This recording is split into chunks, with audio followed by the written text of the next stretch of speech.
सभी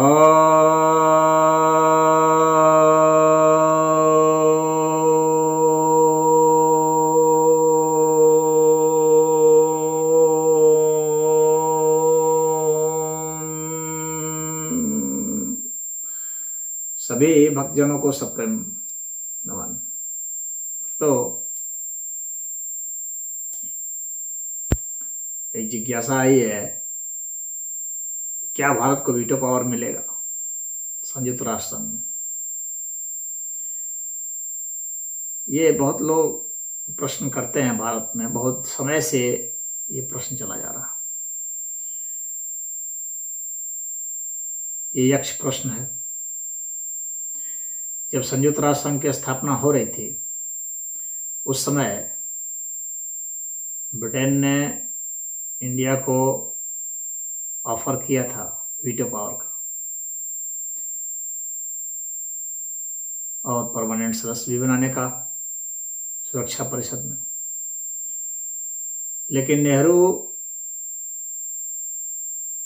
उस समय बहुत दानवीर बन गए और बहुत विराट हृदय वाले अपने को बताना शुरू कर दिए, और उस विराटता में उन्होंने अपने सबसे बड़े शत्रु, उस समय के भारत के सबसे बड़े शत्रु, लेकिन नेहरू के शत्रु नहीं थे, लेकिन भारत के सबसे बड़े शत्रु तो चीन है ही और शुरू से ही रहा है। तो उन्होंने चीन को ऑफर कर दिया और कहा कि यह एक बहुत बड़ा अपमान होगा कि इतनी पुरानी सभ्यता, इतना बड़ा देश, इतनी बड़ी आबादी, और उसको भी जो पावर ना मिले और हमको मिल जाए। अरे जब यही बात है तो फिर फ्रांस को क्यों मिला? इतना बड़ा देश तो है नहीं, फ्रांस को क्यों दिया गया? ब्रिटेन को क्यों दिया गया? ब्रिटेन भी उतना बड़ा देश नहीं था, इतनी बड़ी आबादी नहीं थी। लेकिन वो कहा जाता है ना कि जो गुलाम रहा है बहुत दिन तक, तो वो तुरंत धराशायी हो जाता है, वो गुलामी के प्रेशर में आ जाता है। हालांकि गुलाम तो उस वक्त भारत अंग्रेजों का था, तो चीन वाले भी गुलामी थे, लेकिन यह खुश करने की कोशिश करना जैसा था, चापलूसी थी यह नेहरू की चीन के लिए। और चीन को तो बैठे बैठाए मिल गया, और चीन ही अब सबसे बड़ा शत्रु बना, सबसे बड़ा बाधक बनाया भारत के लिए, और वो होना ही था। सदैव जो पड़ोसी होते हैं, चाणक्य की नीति है कि आपके जो पड़ोसी होंगे वे भीतर से आपके सबसे बड़े शत्रु होंगे। पड़ोसी का पड़ोसी आपका मित्र होगा, लेकिन जो निकटतम पड़ोसी है वो सबसे बड़ा घातक होगा, और वही सिद्ध भी हो रहा है, क्योंकि वो कंपटीटर है। सिर्फ वही पड़ोसी आपका मित्र हो सकता है जो आपका कंपटीटर हो ही नहीं सकता है, दोनों में इतना ज्यादा अंतर हो, तब वह शत्रु। क्योंकि जब भी थोड़ा बहुत तो 19-20 का या 18-20 का अंतर होगा तो वह कंपटीटर हो जाएगा और शत्रुता पाल लेगा। लेकिन कोई 20 है, कोई 2 है, तो शत्रुता नहीं पालेगा, क्योंकि वो कहीं रेस में ही नहीं है। तो चीन और भारत तो दोनों ही बड़े देश हैं, दोनों ही की आबादी ज्यादा है, दोनों ही पुरानी सभ्यताएं हैं, तो जाहिर सी बात है बहुत हार्ड कंपटीटर है, शुरू से ही है, आगे भी रहेंगे। तो ये नेहरू की मूर्खता का दुष्परिणाम भारत को झेलना पड़ रहा है। अब रही अभी के प्रयास की बात, तो जब से भारतीय जनता पार्टी की सरकार आई है तब से कोशिश कर रही है कि वीटो पावर मिल जाए सुरक्षा परिषद में। सुरक्षा परिषद में वीटो पावर के लिए बहुत सारे प्रावधान हैं, सारे उसमें जो 5 वीटो पावर वाले हैं, ब्रिटेन, यूएसए, फ्रांस, रशिया और चाइना, इन 5 की सहमति चाहिए। एक भी अगर उसमें राज्य नहीं होगा तो काम नहीं बनेगा, और एक नहीं राज्य होगा तो उसमें गारंटी में रख लीजिए कि चीन कभी राज्य नहीं होगा। तो चीन कभी राजी नहीं होगा तो भारत को कभी लेने नहीं देगा। तो राजी मन से भारत को नहीं लेने देगा, कभी नहीं लेने देगा। और जहां तक अमेरिका की बात है, अमेरिका भी नहीं चाहता कि भारत को मिले। वो जानता है कि चीन नहीं मानेगा, इसलिए वो कहता है ठीक है हम तो राजी हैं। लेकिन अमेरिका भी राजी नहीं है। अगर चीन राजी हो जाए तो अमेरिका तुरंत भाग जाएगा, वो फिर कोई ना कोई अड़ंगा डाल देगा। लेकिन वो जानता है कि चीन खुद ही रोकेगा, तो हमें ये रोकने की कोई जरूरत है, अपना संबंध सुधारे रखो। वास्तव में अमेरिका भी राजी नहीं है। 3 देश राजी हो सकते हैं, फ्रांस, रशिया। रशिया वास्तव में भीतर से राजी होगा क्योंकि भारत का मित्र रहा है शुरू से, और फ्रांस भी राजी होगा क्योंकि फ्रांस भी मित्र रहा है भारत का। तो फ्रांस और रशिया, ये 2 मित्र देश रहे हैं, ये राजी हो जाएंगे। और तीसरा जो है ब्रिटेन है, जो भी राजी हो सकता है। उसने पहले भी पहल की थी और फिर वो पहल कर सकता है। तो वह ब्रिटेन एक संतुलन बना के रखता है। तो भारत और यूएसए और फ्रांस के बीच में ये संतुलन ब्रिटेन बना सकता है, तो वह राजी हो सकता है। इसमें अमेरिका और चीन राजी नहीं होगा। चीन खुलेआम राजी नहीं होगा और अमेरिका भीतर से राजी नहीं होगा। तो इसलिए भारत को कोई चांस नहीं है। ये लोग हर समय भारत को एक लॉलीपॉप देते रहेंगे कि हाँ आपको मिलेगा, मिलेगा तब मिलेगा, लेकिन ये देंगे नहीं।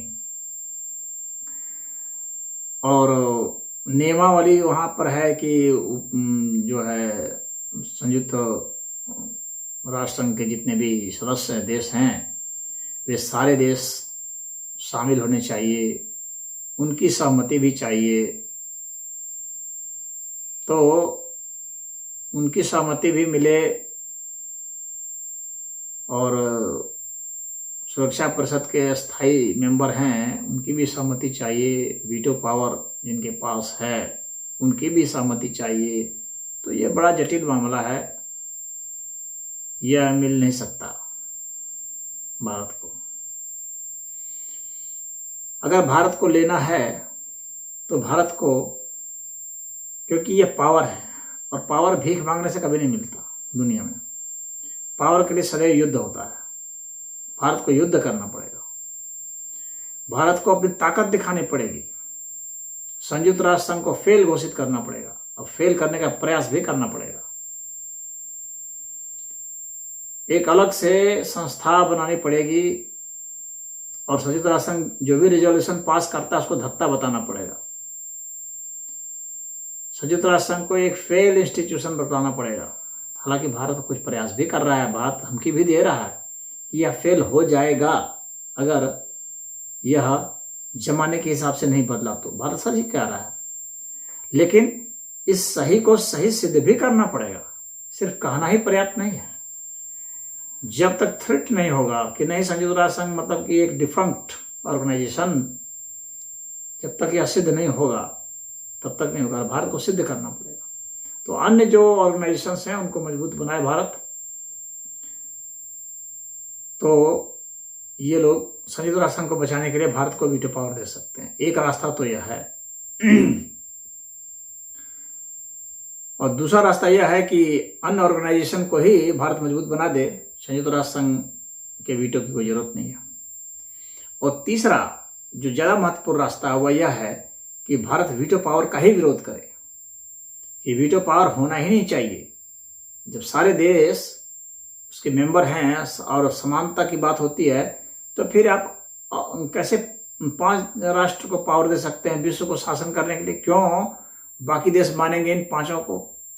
क्यों वीटो पावर मानेंगे? वीटो पावर लेने के लिए क्या इन लोगों ने सहमति ली? तो क्यों इनको अस्थायी वीटो पावर दे दिया जाए?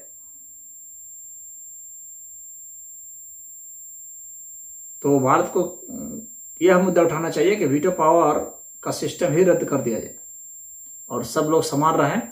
उसमें से सब लोग जो हैं वह हर वर्ष चुन करके कुछ लोग आए जो कि सुरक्षा परिषद में शामिल हो, देखें, और हर साल वह बदल जाया करे। यह भारत प्रस्ताव दे सकता है। तो इस तरह से सबके साथ बराबरी का व्यवहार होगा, बिना भेदभाव के, बिना पक्षपात का व्यवहार होगा। इस तरह की बात भारत को रखनी चाहिए, क्योंकि भारत को इतना समझ लेना चाहिए कि इसको वीटो पावर किसी हालत में वे लोग नहीं देंगे। तो मैं नहीं समझता कि भारत को वीटो पावर मिलेगा। बस भारत वीटो पावर को हटाने की बात करे तो अपने साथ जो जिन लोग को नहीं वीटो पावर मिला हुआ है उनका एक ग्रुप भारत बना सकता है उसमें, और वे लोग मिल करके इन लोग को हटा सकते हैं। तो इनके वीटो पावर जिनको मिले हुए हैं उनको उनके छीनने की बात भारत करे, वो ज़्यादा सफल होगा और उसमें भारत की छवि भी अच्छी होगी। भारत को कोई यह नहीं कहेगा कि यह पावर का भूखा है, बल्कि भारत को कहेगा कि यह न्याय संगत बात करने वाला देश है, यह वास्तव में गुरु की छवि रखता है। और इससे तो बस यही लगेगा कि वो भारत छटपटा रहा है अपने पावर के लिए, तो वे लोग मजा भी लेंगे। और अगर वास्तव में भारत छटपटा ही रहा है तो भारत को अपनी ताकत दिखानी पड़ेगी फिर, और उसके लिए अलग से संघ बनाना या किसी अन्य जो बने हुए संघ हैं उस संघ में सिस्टम लगा करके और उस संघ के हिसाब से ही दुनिया को चलाने की कोशिश करना। और संयुक्त राष्ट्र संघ जो भी बिल प्रस्ताव पारित करते हैं उसको धक्का बता दे, उसको रिजेक्ट करते हैं। हम नहीं मानते इस सब बातों को। भारत सीधा कह दे ये सब बकवास है, संयुक्त राष्ट्र संघ मतलब कुछ नहीं, नथिंग। तो इस तरह से संयुक्त राष्ट्र संघ की हर समय अवहेलना करते रहे, मजाक उड़ाता रहे, खिल्ली उड़ाता रहे, और ये जितने भी पारित करते हैं जो भी रिजोल्यूशन उन सबको भी बेकार कर दे। बस जाए, खाली बहस करे और चले आए, इधर उधर के अंडे बंडे बोल करके निकल जाए, कोई मतलब नहीं है उससे। तो इस तरह से उसको, और सिर्फ खुद ही नहीं बोले बल्कि अन्य जितने भी देश हैं उन सबको भी उकसाए। भारत के यही अच्छा है, एक ग्रुप बना ले, उस 5 के अलावा बाकी तो सब हैं ही जिनके पास नहीं है वीटो पावर, तो उन सबके साथ मिल करके ग्रुप बना ले और सबके साथ यही कहे कि सब लोग जाके आलोचना ही खाली करें, ये बेकार है, ये संयुक्त राष्ट्र संघ बेकार है। उसमें फंड वंड भी जो भारत देता है उसको घटा दे कि हम नहीं दे सकते पैसा वैसा, आपको पैसा तभी मिलेगा जब हमें पावर मिलेगा। क्यों पैसा दें? जो 5 जो वीटो पावर जिनको मिला है उनको वो पैसा दें। जब विशेष शक्ति उन 5 के पास है तो वो विशेष फंडिंग करते रहे, बाकी लोग क्यों पैसा दें, किस बात का? तो बाकी लोग ना पैसा दें ना उसकी बात माने, और बाकी लोगों को भी चढ़ाते रहे कि सब उसकी आलोचना करते रहे। और जो संयुक्त राष्ट्र संघ का जो चुना जाता है जनरल सेक्रेटरी, तो उसकी भी इसी तरह से भर्त्सना करते रहे। तो इस तरीके से भारत जो है उन लोगों का दबाव में ला सकता है। और भारत या तो भारत कहे कि रोटेशन से ये जो वीटो पावर है ये रोटेशन से सबको मिलते रहना चाहिए हर साल के लिए। एक सिस्टम ये भी भारत कह सकता है कि अस्थाई जो है वीटो पावर नहीं होना चाहिए बल्कि रोटेशन से होना चाहिए, कि इस साल 5 सदस्य अस्थाई ये बने, 3 को वीटो पावर है, हट जाए, फिर अगली बार कोई 5 बनेगा, फिर उनको वीटो पावर होगा, वो हट जाए। इस तरह का भी सिस्टम किया सकता है, या वीटो पावर को बिल्कुल खत्म कर दिया जाए, वह भी सिस्टम हो सकता है। खत्म वाला बल्कि ज्यादा अच्छा है। तो इस तरह से भारत कई ऑप्शन पर काम करके उनको प्रेशर में ला सकता है। या तो भारत हासिल कर लेगा या डिफेक्ट करा दे और संयुक्त राष्ट्र संघ की जो है भर्त्सना करता रहे और उसको कमजोर करने की कोशिश करते रहे, तो भारत इसमें सफल होगा। यही मैं समझता हूँ, यही सही नीति होगी। हरि ओम।